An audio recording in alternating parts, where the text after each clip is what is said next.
You think that's funny? More seriously. You think that's funny? Because I'm looking around here, all these people, none of them are laughing. So I want to tell you something.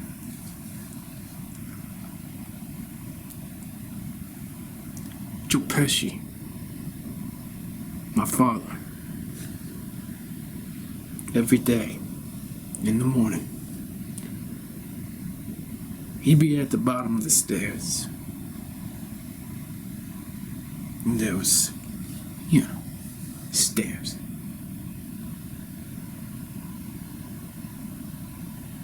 He wanted me to wake up, me and my younger brother. We're sleeping in. He doesn't like that. He's got other plans. Now, we don't know about those other plans. We're sleeping. Right?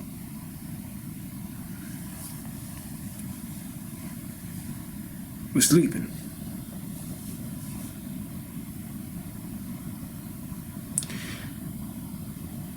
He doesn't want us to be sleeping. It's in the morning. It's time to wake up. We're going to have some breakfast. He's the kind of guy who likes a lot of fat. Oh, it's bacon. He's the kind of guy that eats a lot of bacon. So he wants to get munching on that bacon ASAP. So when we're up there sleeping, my dad, Joe Pesci, is like this. Up! Up! Keeps on yelling it. like an alarm clock, but it's another alarm clock. Up, up, up. And then he'll say something like this. I want to hear your voices. Now, I had forgotten about that. I had remembered up, and I had remembered the third thing, which I haven't told you. But I'd forgotten the second thing until now. That's how deeply buried it was in my unconsciousness. Trauma gets dissociated in the psyche and becomes shadow. It comes up like a bunch of hobgoblins. Grotesque gargoyles. Up was then succeeded by, I want to hear your voices.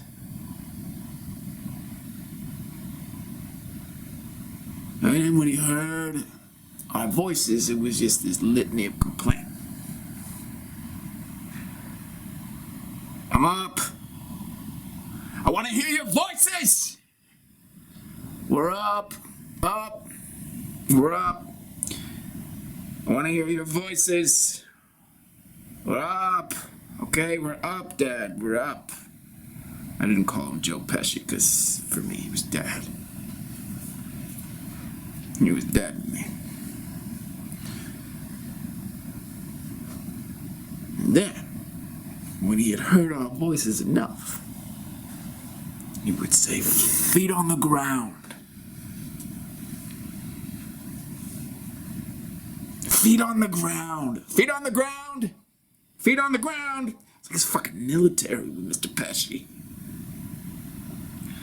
And we're like, feet on the ground. Feet on the ground.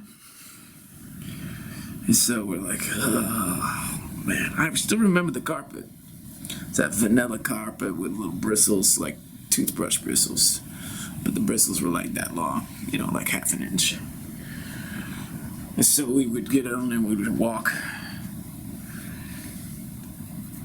a little bit. But before we walked a little bit, you know what he would say? He would say the fourth thing, which was actually buried in my unconsciousness until this moment as well because of the trauma.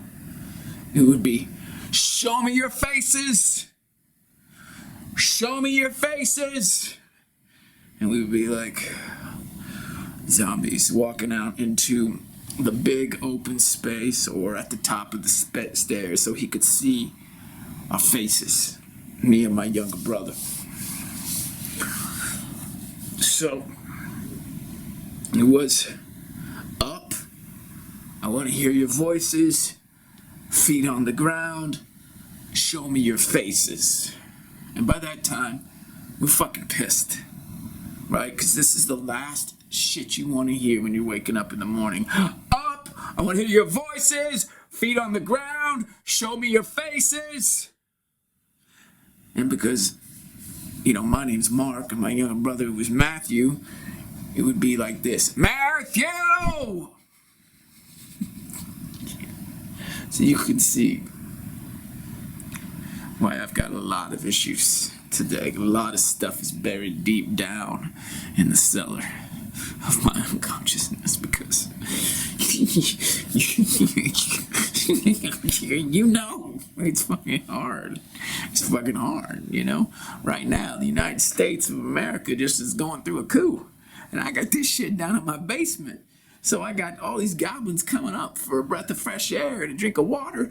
And the United States government is being toppled, you know, by a globalist cabal that's posing as these members of the Congress, senators, House of Representatives, and it's good guys versus the bad guys. And I got up, want to hear your voices, feet on the ground, show me your faces. 1, 2, 1, 2, 1, 2. It's military operation. When I'm growing up, Joe Pesci is the drill sergeant, getting me started. Me, the one and only Matthew.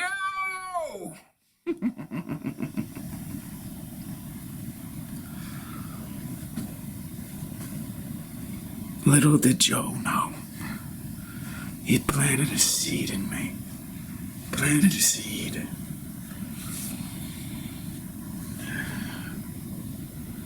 Because, you know, right? You know, I had to get him back for that. You don't traumatize a little boy with these morning rituals of screaming at the top of your lungs just to get him out of the bed so you could have your greasy fat bacon. That's not right. That's fucked up. That's fucked. So I want you to listen to my story now because I gotta get it off my chest. I gotta bring the gargoyles up from the basement. I gotta get a breath of fresh air because I'm dying down there. Now listen to me and just don't turn away. Don't roll your eyes. Don't take deep breaths. Don't check your phone. Sit in your discomfort right now because you know what? I had to be in my discomfort when I was a little boy, waking up with one of your voices, feet on the ground, show me your faces. So you need to stop what you're doing and listen to me.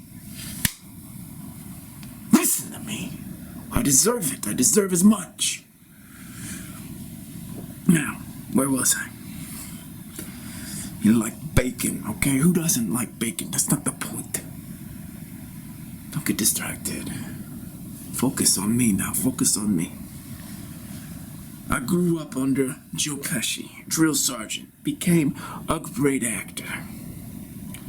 And there's this scene.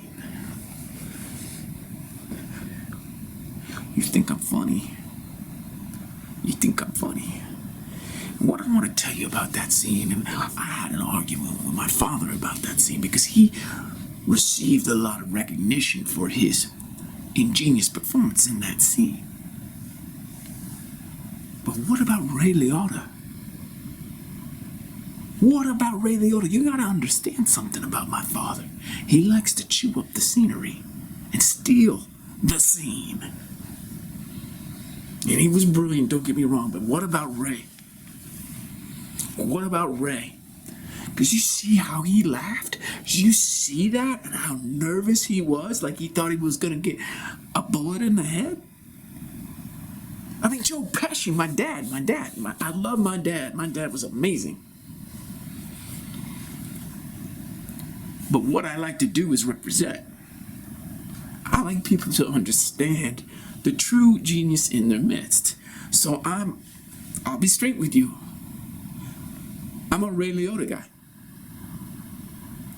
I'm not a Joe Pesci guy. There's two kinds of guys in the world, and I'm not even the guy who prefers my own father because I saw what Ray Liotta did. And I don't care if today he's doing commercials for Chantix about, getting rid of smoking and stuff like that. I don't care about that. I don't hold that against him. When you've been as traumatized as I was when I was a kid, you recognize trauma in other people. They didn't have it as bad as me, but other people had it worse. So what I do, when I talk to my friends, I make it very clear with them.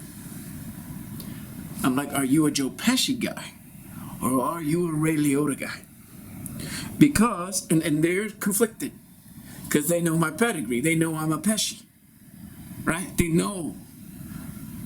Right? They know I'm a Pesci. So what are they going to say? Oh, I'm a Ray Liotta guy. And then they say, well, obviously, I'm a Pesci guy. If there's two types of guys, I'm a Pesci guy. You're a Pesci, Everybody's a Pesci around here. And I'm like, you look like I'm really taking that? You really think that I'm taking that? And they're like, what? What about Ray? What about Ray? Ray Liotta? Yes. See, you want to kiss my ass because I'm a Pesci. What I'm trying to say is you don't need to kiss my ass because I'm a Pesci. There are two kinds of people in this world. And I'm not a Pesci, I'm a Liotta. You're a Liotta?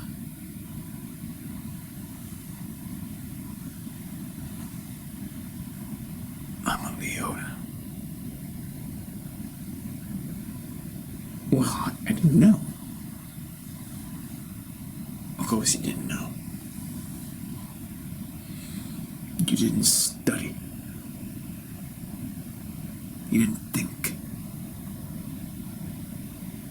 You didn't do your research. You thought, rather haphazardly, back-asswardly, that just because my last name is Pesci, that I would fall under the Pesci category. Didn't you think that? You did think that. I'm a Ray Liotta guy. I see that scene, and I celebrate Liotta. I don't celebrate my family, because I know what it takes to create a scene, and while it's so obvious that Pesci is great, I know my dad. I know what he did to me in the morning when he tried to wake me up. Ah! Let me hear your voices. Feet on the ground. I want to see your faces. You see what's going on there? That's a bunch of insanity. And so he brings that to the scene. But for me, I've had that all my life. Yeah, man, but you know, your dad killed it. Everybody knows it. I think he got an Oscar for that. It's so good. Yeah, but you don't understand Ray Liotta's part. Ray Liotta was the one who laughed his ass off in such a crazy way and was so anxious.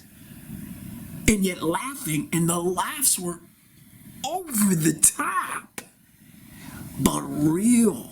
Meanwhile, my dad is just, I mean, he's amazing, but he's just kind of chopping the same block. And Ray is just like all over the forest there. He's up in the leaves and the trees and all that shit.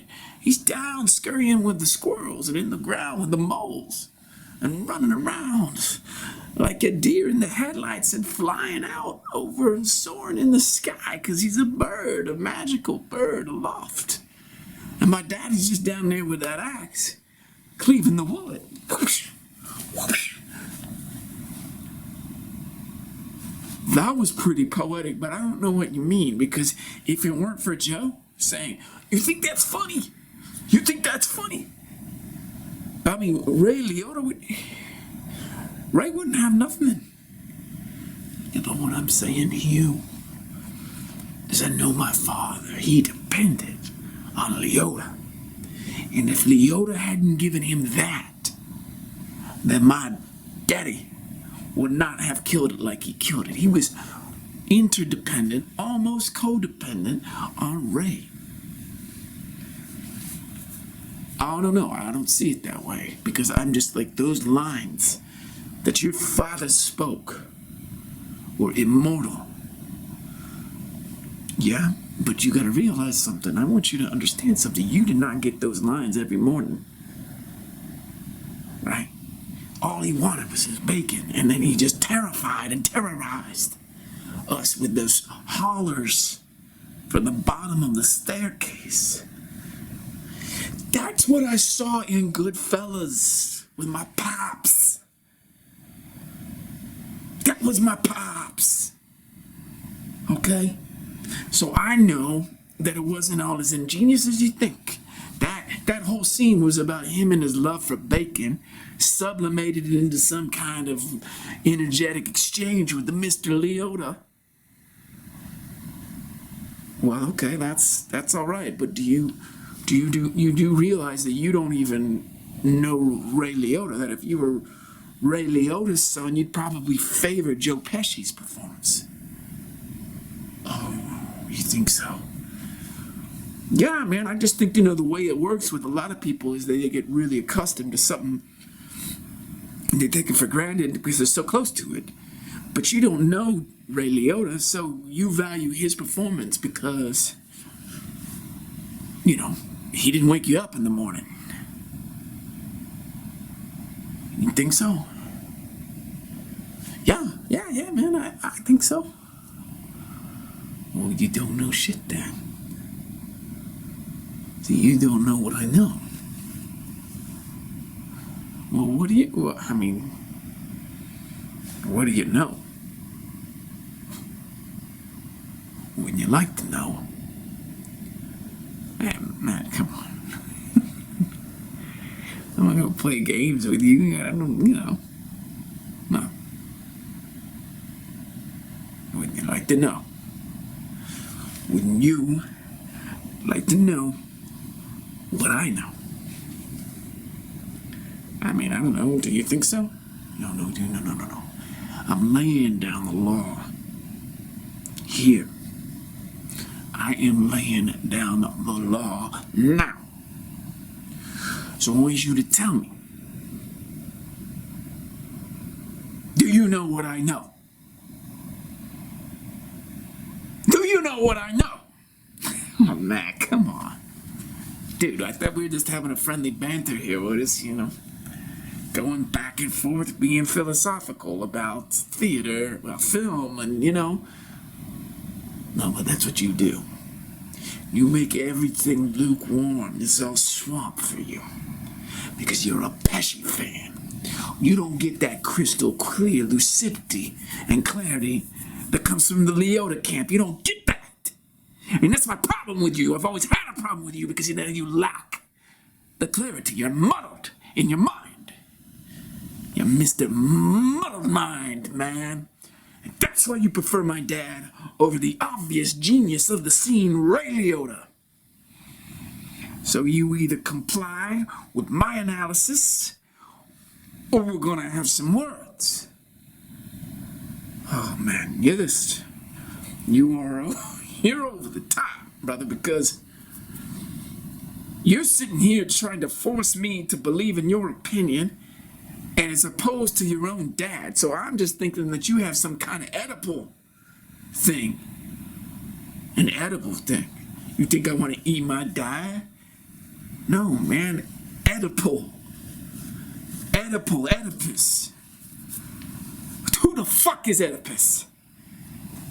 Oedipus, man, he's from, he's a play. It's in a play. It's ancient, it's Greek, ancient Greek, man. That's Sophocles.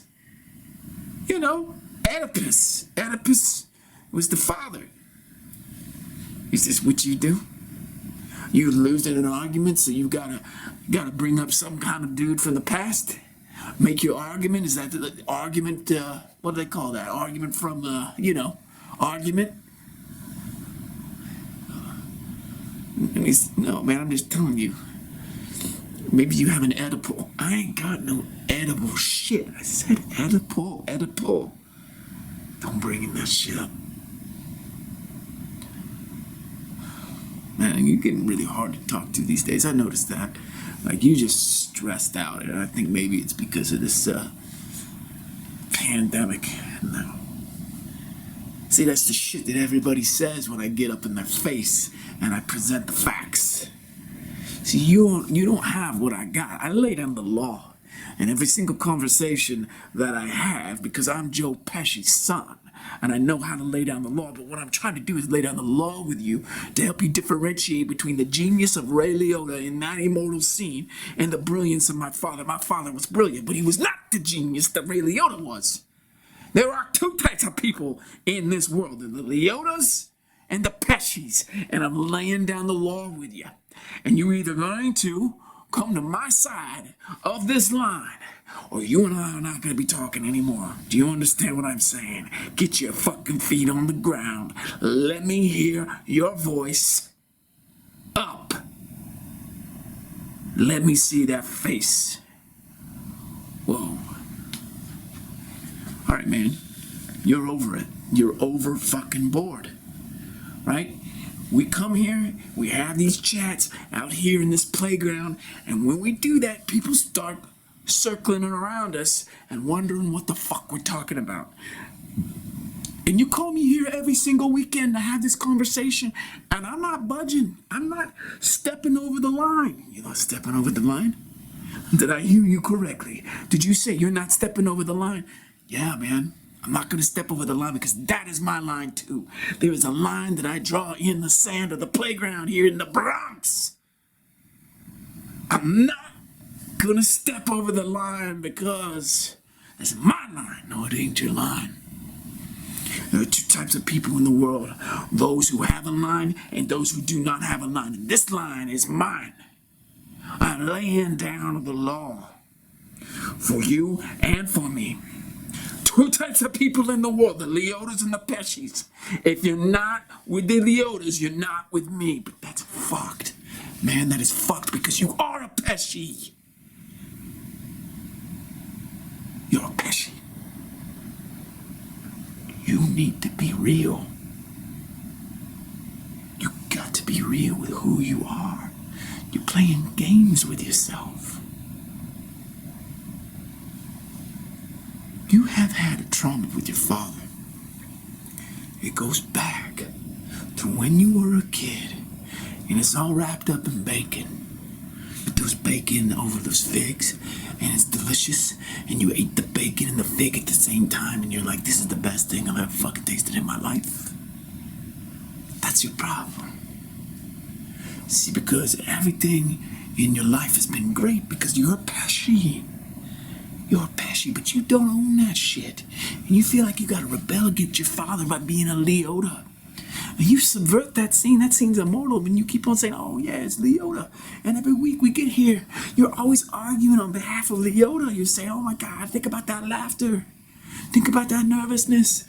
That laughter was over the top. And everybody around him was affected by it. And then you were trying to convince me against your own father. You got problems with your daddy because of the way that he raised you in the morning with the ups. Let me hear your voices, feet on the ground. Show me your faces. See, it's not right. And then you get crazy with me. You know, I know that we're childhood friends, but you can't be using the childhood friend as an excuse to go ape shit on me. You're going ape shit on me. I mean, you know, I don't want to keep showing up at this playground and having these spectators circle around us, and you know, they call it the great Liotta versus Pesci fight. They call it the Pesci versus Liotta fight. Get it straight. No one around us is calling it Liotta versus Pesci. Pesci versus Liotta. And you know why? You know why they frame it that way? Because Liotta was the best, and Pesci is the challenger because Liotta is the reigning king. The reigning champ of the ring. Just don't frame it the wrong way. Get your facts straight. Now you can return to your story.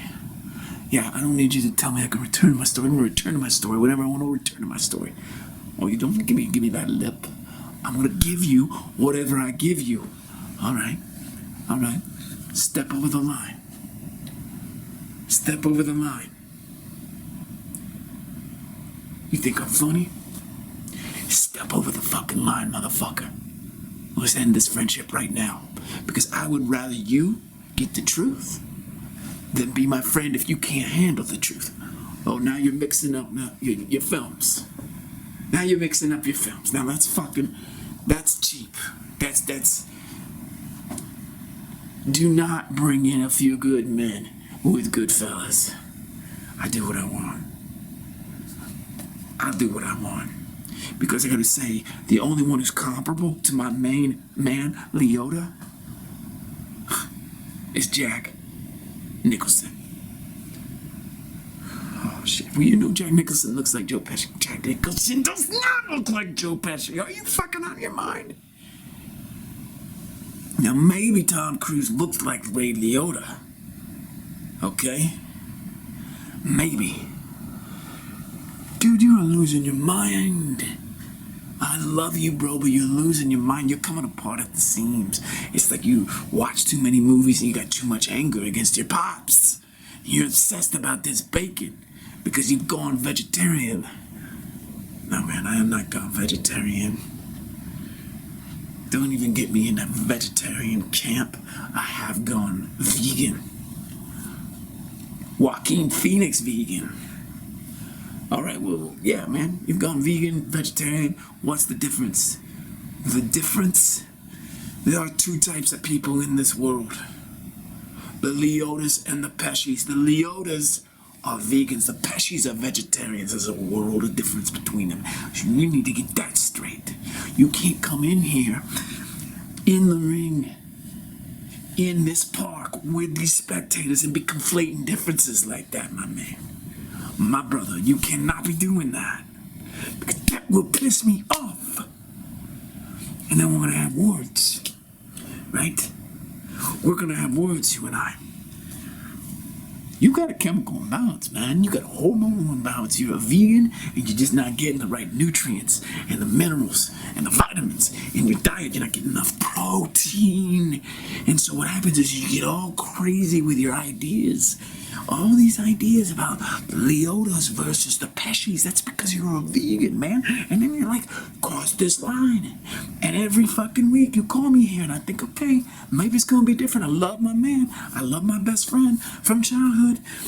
And I'm thinking maybe you're going to switch the narrative. But all you end up doing every single time is just adding a new movie to the fray. Okay, so now it's A Few Good Men, but you're always obsessing with that scene. And I'm gonna be real with you. I don't even think you've seen the rest of the movie. You just probably just watching that flick, that clip over and over and over again on YouTube. You don't even know anything else because your father achieved preeminence and fame and fortune and celebrity from that one scene, and you've never gone past it. And I'm going to say it again. I think you got an Oedipal complex. You either tell me why I want to eat my dad, or you drop that ancient stuff. I said Oedipal. It means that you killed your father. The Oedipal complex is the son kills the father in patricide. Okay. So now you finally say it. Now you finally explain that it's not edible, but it's Oedipal. Wait a minute, you knew the whole time? Of course I knew the whole time, motherfucker. I was just waiting for you to say the word patricide. Well, it's not patricide, it's patricide. Patricide, D. It's patricide. No, it's patricide, and do not patronize. Oh, shit. This is good. It's good. I like where we're going here. Now, if you could just simply make sure that everybody's watching, because now it's really starting to heat up.